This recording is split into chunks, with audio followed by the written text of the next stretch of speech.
근데 맞은편 테이블에 남자들, 여자들 이렇게 그 요즘 보면 남친 여친이라고 하죠. 이런 사람들이 두 쌍이 이제 같이 밥을 먹고 있어요.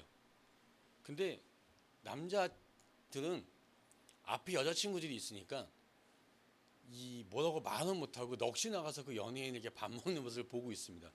근데 그 모습을 딱 캐치한 이 여자친구들이 이렇게 말을 하죠. 어머, 쟤는 완전 화장빨이네. 아이, 별로 이쁜 것도 아니네. 화면이 잘 나오는 거네. 어머, 아니 얼굴에 칼이 얼마 된 거야? 성형 귀신이네. 야, 네가 조금만 수술하고 화장하면 네가 훨씬 더 이쁘겠다. 뭐 이런 식의 얘기를 합니다. 그런데 이걸 보고 있던 방청객들이 아주 웃음이 터지고 난리가 났습니다. 아주 격한 동의를 하고 있더라고요. 이런 거 보면 사람 마음이 비슷한가 봅니다. 이게 보면 결국은 약간의 시기와 질투가 아닌가라는 생각이 듭니다. 시기와 질투는요, 사람이라면 누구나 가지고 있는 겁니다. 그런데 이 시기와 질투가 우리 인생을 불행하게 만드는 또 가장 큰 원인 중에 또 하나입니다. 이 예일 대학의 피터 살러비 교수는요, 이 미국에서 일어나는 범죄의 20%가 질투 때문에 일어났다라고 이야기합니다.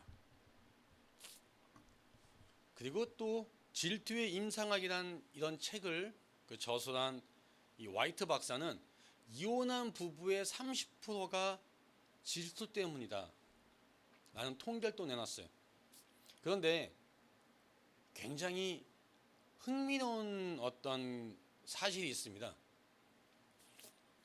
질투는요, 본인하고 상관이 없는 사람한테 질투를 느끼지 않는데요. 예를 들면 옷을 파는 사람은 농사꾼이 이번에 장사가, 그러니까 굉장히 농사가 잘 돼서 돈을 많이 벌었대, 이거 갖고 질투하지 않습니다. 그리고 직장에 다니는 회사원들은요, 저쪽 식당이 너무 잘 된다고 해서 그 식당 사장을 질투하지 않습니다. 이렇게 자신하고 별 상관이 없는 사람에 대해서는 질투를 느끼지 않는답니다. 그런데 같은 분야에서 일을 한다든지 아니면 서로 경쟁 관계에 있다든지 할 때, 그럴 때 우리는 질투심이 일어난다라고 합니다. 그리고 상대방이 더 나와 가까운 사람이면 가까운 사람일수록 더 질투심이 많아지고요. 그리고 결국 그 질투심 때문에 싸움이 일어납니다. 자, 오늘 우리가 읽은 본문 또한 가장 가까운 동족들 간의 질투심, 그 이야기를 기록하고 있습니다. 이 본문이 기록된 때는 사사기입니다. 이 사사는요, 사사시대라는 건 이스라엘 백성들이 가나안 땅에 정착한 후에 그 다음에 여호수아가 죽죠. 그리고 나서 아직 왕이 세워지기 전입니다. 왕이 세워지기 전에 이 성경은 그 시대에 대해서 이렇게 이야기합니다. 그때에 이스라엘에 왕이 없으므로 사람이 각기 자기의 소견에 옳은 대로 행하였더라. 이 시대의 사람들은요, 통치하는 사람이 없었어요. 리더가 없었어요. 그렇기 때문에 이 가나안에 정착한 이스라엘 백성들은 하나님을 잊고 살았습니다. 하나님께서 행하신 그런 모든 일들도 다 잊고 가나안 우상들을 섬기고 있었습니다. 그래서 하나님께서는 이스라엘을 깨우치기 위해서 모압 또는 블레셋 또는 미디안 또는 암몬과 같은 이방 민족들로 하여금 이스라엘을 치도록 허락하셨어요. 그리고 이스라엘 백성들이 고통 속에 부르짖으면서 하나님을 찾을 때, 그때 사사들을 보내서 그들을 고통에서 건져내 주셨습니다. 이 미디안이 이스라엘을 점령하고 7년 동안 이스라엘을 다스릴 때입니다. 나중에 하나님께서 기드온을 사사로 세우시고 이스라엘을 미디안의 손에서 구원하도록 이렇게 명령하셨어요. 그래서 기드온이 이 군대를 모읍니다. 여기저기 7년 동안 억압을 당했으니 같이 봉기하면서 일어나고 싶었던 사람이 얼마나 많겠어요. 약 3만 2천 명의 군대를 끌어 모았습니다. 병사들을. 그런데 하나님께서 야, 너를 따르는 백성이 너무 많다 라고 말씀하셨어요. 그래서 기드온이 이렇게 얘기하죠. 야, 혹시라도 두려움에 떠는 사람들 다 돌아가. 그랬더니 자그마치 3만 2천 명 중에서 2만 2천 명이 돌아가 버렸습니다. 그리고 10,000명이 남았어요. 그런데 하나님께서 야, 그것도 많다라고 말씀하셨어요. 그러면서 성경이 이렇게 얘기하죠. 물가로 가서 물을 먹게 하는데 물을 손으로 움켜 입에 대고 하는 사람은 남겨두고 무릎을 꿇고 엎드려서 물을 마시는 자는 돌려보내라. 그렇게 했더니 대단하지 않습니까? 9,700명이 무릎을 꿇고 엎드려서 물을 먹어서 딱 300명만 남았습니다. 여기서 그 물을 마시는 방법에 따라서 이 전쟁 나갈 사람을 구별하는 건 약간 중요한 의미가 있어요. 왜냐하면 자, 지금은 전쟁 나기 바로 일보 직전이죠. 언제 어디서 어떻게 적들이 나타날지 모르는 상황입니다. 자, 그런데 만약에 목이 마르다고 해서 물가에 무릎을 꿇고 엎드려서 물을 마시면 어떻게 됩니까? 무기를 놔둬야겠죠. 물을 마시려면. 뒤에서 누가 다가와도 알겠습니까? 모르겠습니까? 무방비 상태에서 사람은 당하게 됩니다. 그런데 물을 손으로 이렇게 쥐고 먹는다는 건 무슨 말입니까? 내가 적이 있나 없나 항상 보면서 먹는단 말이에요. 그리고 다른 한 손에는 무기를 놓지 않는단 말입니다. 칼이나 창을 놓지 않고 있단 말이에요. 물을 마시면서도 경계를 게을리하지 않는다. 그리고 이런 사람만이 전쟁터에 나갈 자격이 된다라는 소리입니다. 여러분, 우리도 마찬가지입니다. 우리가 예수님을 믿는다고 해서 야, 저 세상에는 전부 죄 가운데 있어.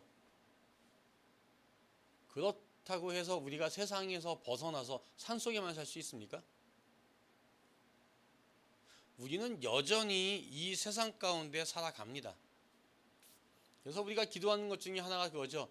바다에 사는 물고기가 짜지 않듯이 우리가 이 세상의 죄 속에 살면서 죄악에 물들지 않게 해달라고. 그런데 우리는 세상 사람들이 하는 걸 하면서 우리도 똑같이 하면서 살아갑니다. 그런데 우리는 세상 사람들과 다른 것이 하나는 있어야 됩니다. 그거 뭐냐면 세상 가운데 살지만 세상에 빠지면 안 된다는 거죠. 여러분, 우리가 오락을 즐길 수 있어요.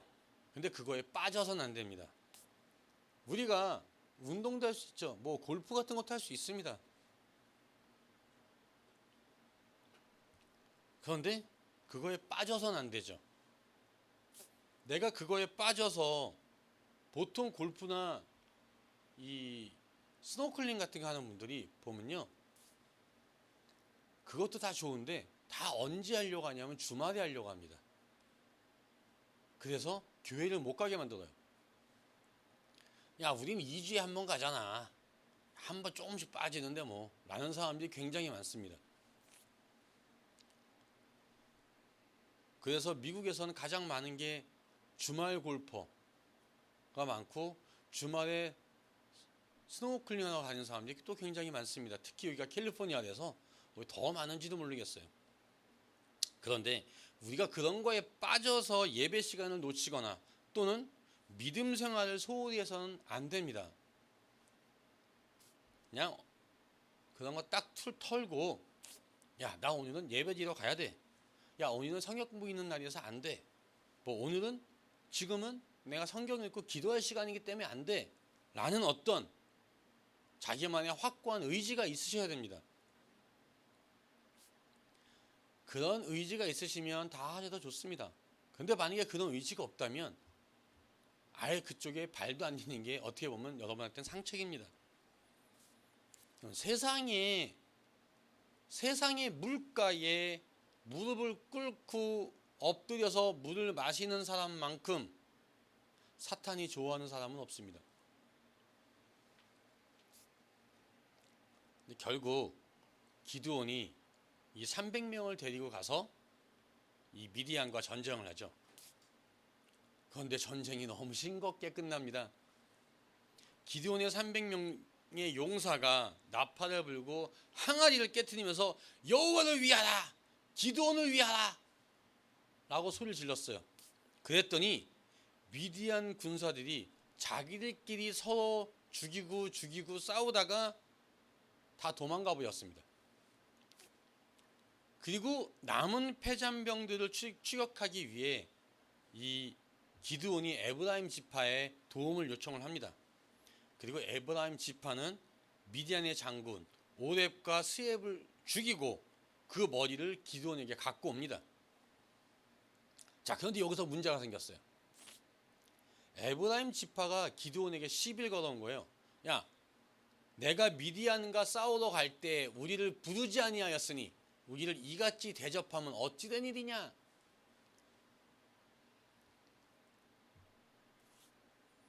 여러분, 그 에브라임 지파는요, 이스라엘이 보면 12지파로 되어 있죠. 그 중에 에브라임 지파는 유다 지파와 함께 가장 강한 지파 중에 하나입니다. 그런데 에브라임 지파는 질투심이 많은 지파예요. 굉장히 많습니다. 이 여호수아가 땅을 줄 때도 이렇게 불평을 합니다. 여호와께서 지금까지 내게 복을 주심으로 내가 큰 민족이 되었거늘 당신이 나의 기업을 위하여 한 제비 한 분깃으로만 내게 주심은 어찌함이니까.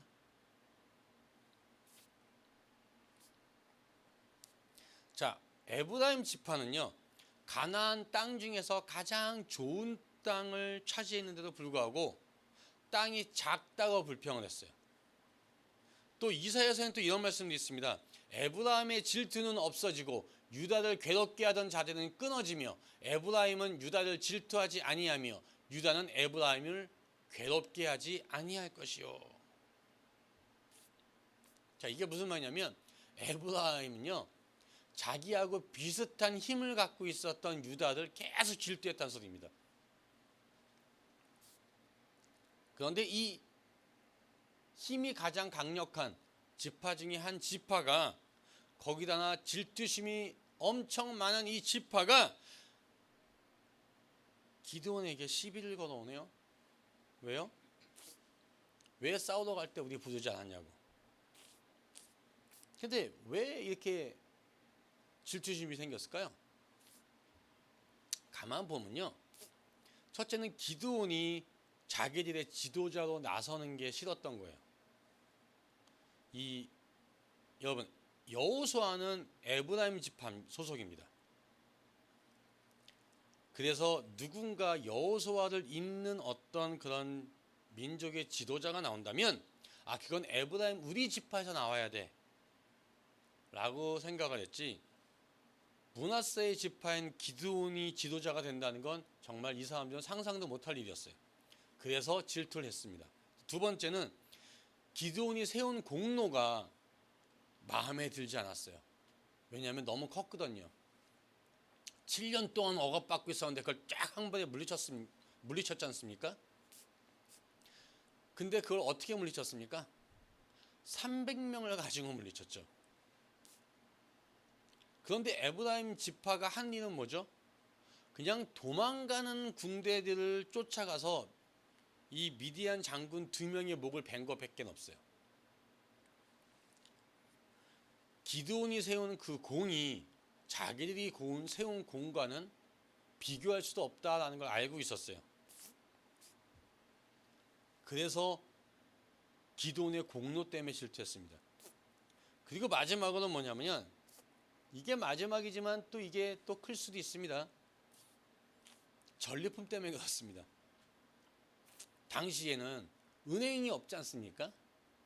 그러면 한 가장이 그 동네에 있는 모든 장정들이 다 전쟁을 갑니다. 그러면 귀중품들 다 어떻게 됐겠습니까? 도적들이 오면 다 뺏깁니다. 그러니까 그거 금부치나 은부치 같은 귀중한 것들은 다 남자들이 몸에 지니고 갑니다. 그러면 전쟁에서 승리를 하면 죽은 병사들의 갑옷부터 뭐부터 챙겨오다 보면 전리품이 엄청나게 많이 생기죠. 그런데 지금 기드온이 300명을 갖고 적군들을 물리쳤죠. 생각해 보세요. 300명이 챙겨갈 전리품이 얼마나 많겠습니까? 자기들이 챙겨갈 전리품보다 300명이 챙겨갈 전리품이 엄청나게 많은 거죠. 그냥 배가 아픈 겁니다. 그래서 그 사람들은 따져 묻습니다. 막 따집니다. 야, 왜 전쟁이 시작될 때 우리를 부르지 아니하였느냐? 자, 그렇다면 만약에 기드온이 처음부터 에브라임 지파를 불렀다면 그 사람들은 전쟁에 동참했을까요? 아니요. 그렇지 않습니다. 성경은 이렇게 기록하고 있습니다. 에브라임 자손은 무기를 갖추며 활을 가졌으나 전쟁의 날에 물러갔도다. 자, 에브라임 지파는요, 앞에 나서지는 않고 뒤에서 불평하고 질투하는 그런 지파였어요. 근데 이렇게 따지고 드는 이 에브라임 지파에게 기드온이 한 말이 뭔지 아십니까? 자, 이게 우리가 성경의 본문에 읽은 말입니다. 내가 이제 행한 일이 너희가 한 것에 비교가 되겠느냐? 에브라임의 끝물 포도가 아비에셀의 만물 포도보다 낫지 아니하냐? 여러분, 이 끝물 포도라는 게 포도를 다 수확한 다음에 남은 찌꺼기 포도입니다. 처음에 열리는 그 만물 그런 포도와는 비교도 되지 않죠. 마지막에 찌끄러기 남은 거니까요. 그런데 기드온은요, 에브라임 산지에서 생산되는 끝물 포도가 아비에셀, 즉 자기 고향에서 생산되는 만물 포도보다 훨씬 좋다라고 이야기합니다. 이거는 미디안의 전쟁에서 처음부터 싸운 어떤 자신의 공로보다 전쟁의 막바지에 참여한, 그래서 그냥 결국 패잔병을 처리하고 장군들을 죽였던 그냥 에브라임의 공로가 더 크다, 이렇게 얘기하는 거예요. 이 말뜻이 뭐가 있겠습니까? 야, 전리품도 걱정하지 마. 내 공도 너희가 더 큰 거야. 염려하지 마. 그 질투심을 없애준 거예요. 그래서 이 말을 들은 에브라임 사람들은 결국 화를 풀고 돌아갑니다. 그러면 여러분, 기드온이 에브라임 사람들이 공이 더 크다고 한 이유가 뭘까요? 실질적으로 누가 봐도 아니지 않습니까?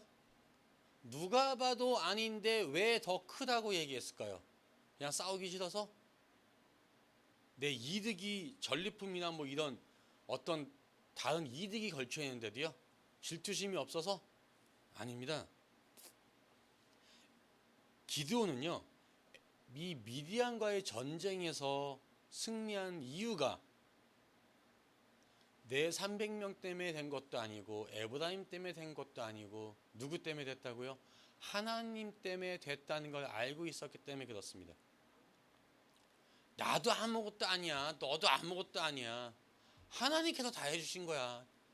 막말로 아무것도 아닌 사람 둘이서 뭘 싸우면 뭐 할 거야. 그런 거예요.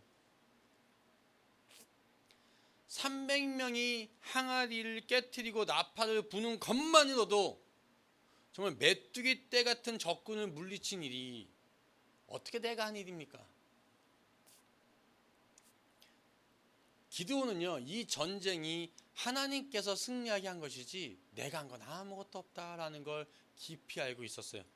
그래서 누가 더 큰 공을 세웠냐는 의미가 없다고 생각했습니다.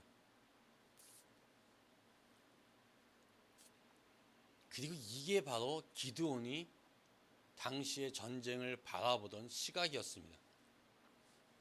그런데 에브라임 사람들은 이 전쟁에서 누가 더 많은 공을 세웠느냐라는 걸 바라봤어요. 결국 기드온과 에브라임 사람과의 관점의 차이는 하나죠. 뭡니까? 이 일을 하나님께서 하신 일로 보느냐 아니면 사람이 한 일로 보느냐라는 겁니다. 여러분이 어떤 일을 맞닥뜨렸습니다. 열심히 기도했어요. 열심히 노력했어요. 그 다음에 그 일이 해결이 잘 됐습니다. 그 다음에 여러분은 어떤 시각으로 바라보십니까? 이걸 하나님이 해주셨구나 라고 전폭적으로 믿고 확신하십니까? 아니면 나도 열심히 했어 라는 내 공로도 집어넣으십니까?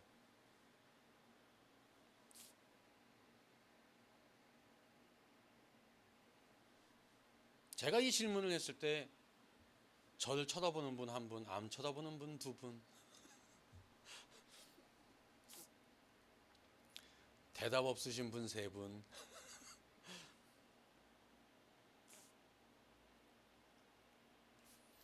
성경에 보면 사도 바울이라는 사람이 있죠. 사도 바울은 원래 예수님을 믿던 사람들을 핍박하던 사람이었습니다. 그런데 그가 다메섹에 예수님 믿는 사람들이 모여 있다라는 말을 듣고 그 사람들을 붙잡으러 가려다가 하늘로부터 빛이 내려오고 주님의 음성을 듣습니다. 그래서 이 사람이 회개하고 다시 나가는데 그 빛 때문에 맹인이 됩니다. 그때 다메섹에 살고 있던 아나니아라는 사람이 있었는데요. 주님께서 그 아나니아라는 사람에게 사울에게 가서 안수해서 눈을 뜨게 해줘라 라고 명령하셨어요. 성경은 아나니아를 예수님의 제자였다라고 이야기합니다. 그때 다메섹에 아나니아는 제자가 있더니 라고 기록하고 있습니다. 또 훗날 사도 바울은 이 아나니아에 대해서 이렇게 얘기합니다. 율법에 따라 경건한 사람으로 거기 사는 모든 유대인들에게 칭찬을 듣는 사람이다.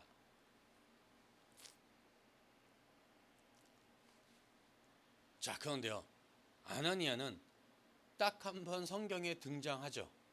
그리고 그 어디에도 성경에 등장하지 않습니다. 근데 그 사람이 안수한 사도 바울은 나중에 온 유럽의 복음을 증거하는 아주 위대한 하나님의 사자가 되죠. 뿐만 아니라 로마서부터 시작을 해서 무려 13권의 성경 책을 썼습니다. 자, 여러분 생각에는 누가 더 큰 사람입니까? 아나니아와 사도 바울과 누가 더 많은 공을 세웠습니까? 여러분, 사람의 시각으로 보면 당연히 아나니아보다는 바울이 훨씬 세운 공이 많습니다. 당연한 겁니다. 그런데 하나님의 시각으로 봤을 땐 바울이나 아나니아나 똑같은 하나님의 일꾼입니다.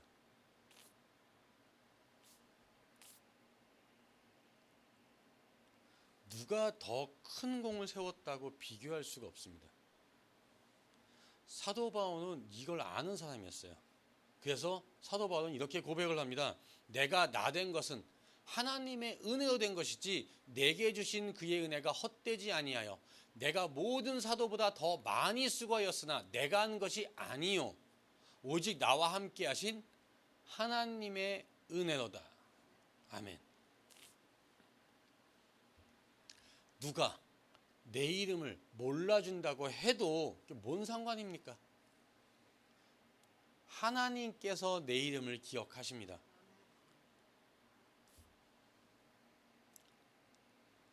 세상이 내 이름을 기억하지 못하지만 세상이 내가 한 일을 알아주지 못합니다. 세상이 좀 알아줬으면 좋겠어요. 그래서 내가 보통 사람들이 이렇게 얘기하죠. 내 인생을 책으로 쓰면 10권은 나올 거야 라고 얘기하죠. 그 말이 뭡니까? 누가 읽고 알아줬으면 좋겠어. 그런데 안 알아주면 어때요? 하나님이 알아봐 주십니다. 하나님이 기억해 주세요. 그거만큼 의미 있는 인생이 어디 있습니까? 누가 나를 무시합니까? 그게 뭔 상관이에요? 내 인생을 통해서 하나님께서 영광을 받으실 수 있다면 그것만큼 가치 있는 인생이 어디 있습니까? 이렇게 모든 것이 하나님께서 하신 일이라는 그런 믿음. 내 이름이야 어찌됐건 하나님의 뜻이 이루어지고 하나님께서 영광을 받으신다면 그걸로 만족하겠다 라는 생각이 기드온을 겸손하게 만든 이유입니다.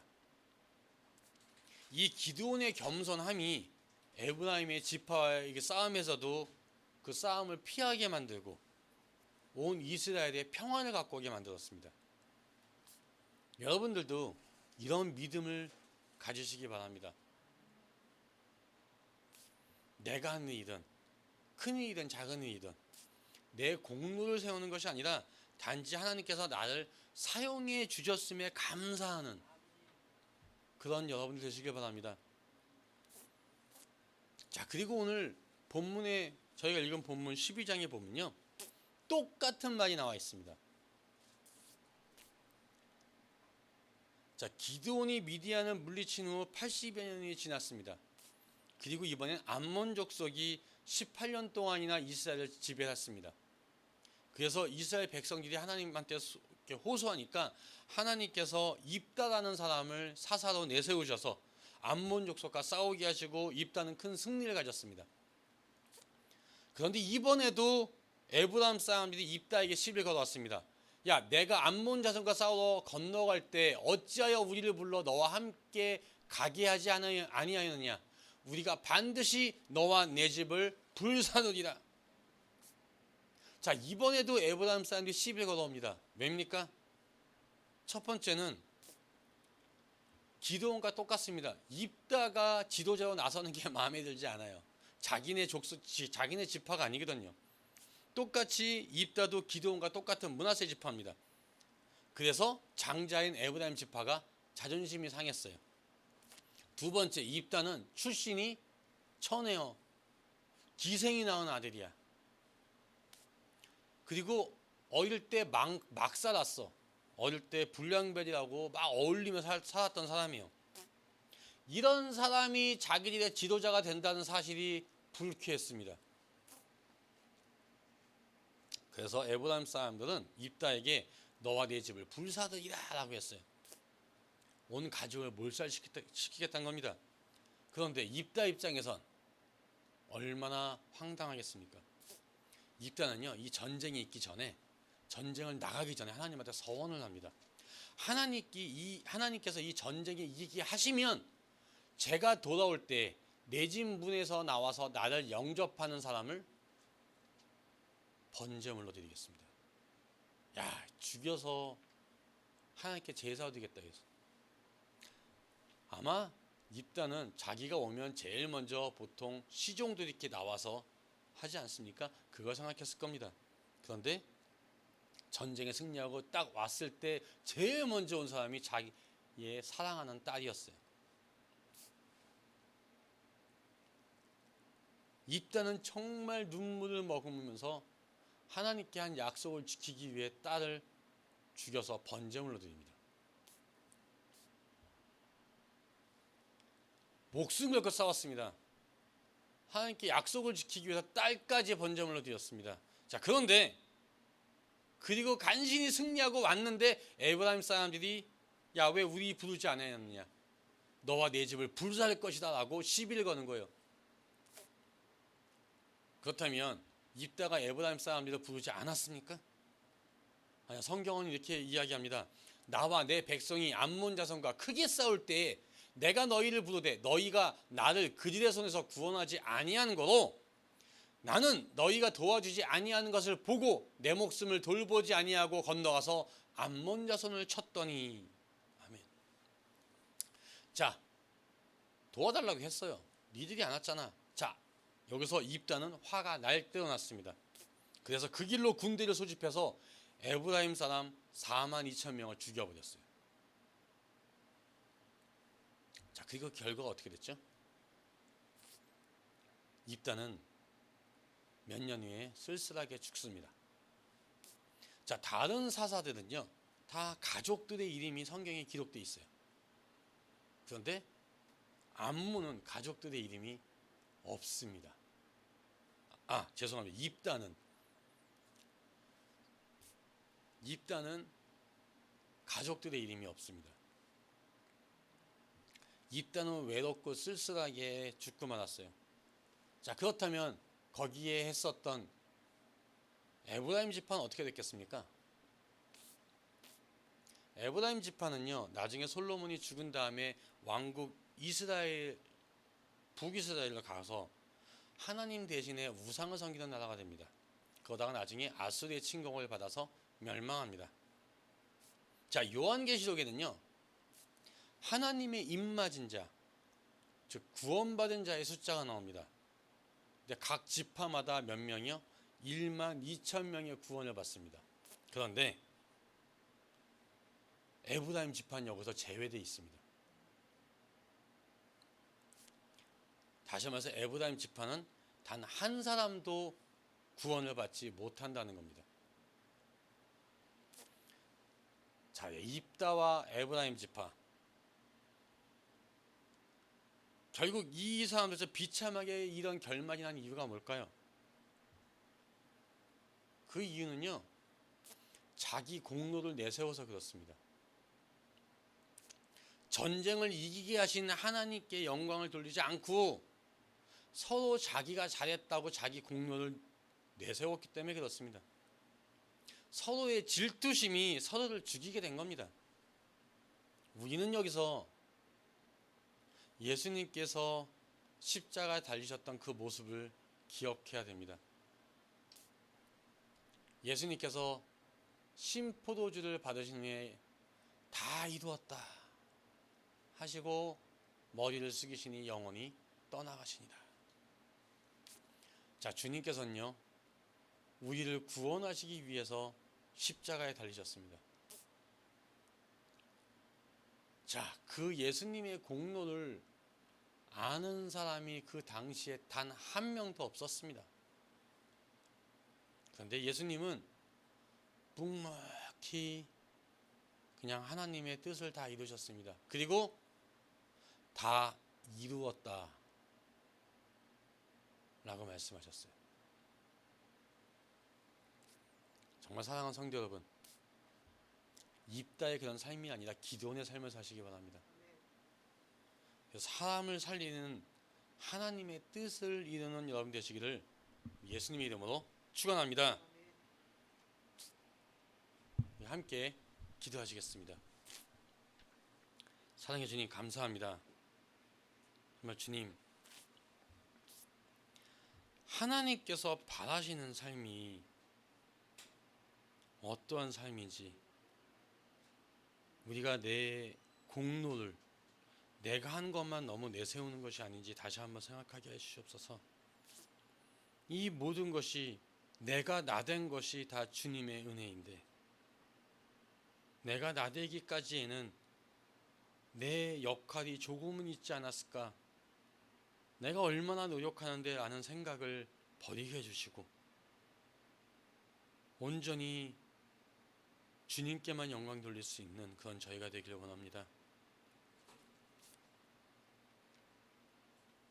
우리가 사람의 눈으로 봤을 땐 사도 바울 같은 사람이 되고 싶고 아나니아 같은 사람보다는 사도 바울 같은 사람이 되고 싶지만, 하나님의 눈으로 봤을 땐 둘이 똑같다는 사실을 기억하면서 정말 주님께 내 모든 걸 내어놓고 나갈 수 있는 그런 저희가 되게 해 주시옵소서. 이 모든 말씀 예수님의 이름으로 기도합나이다.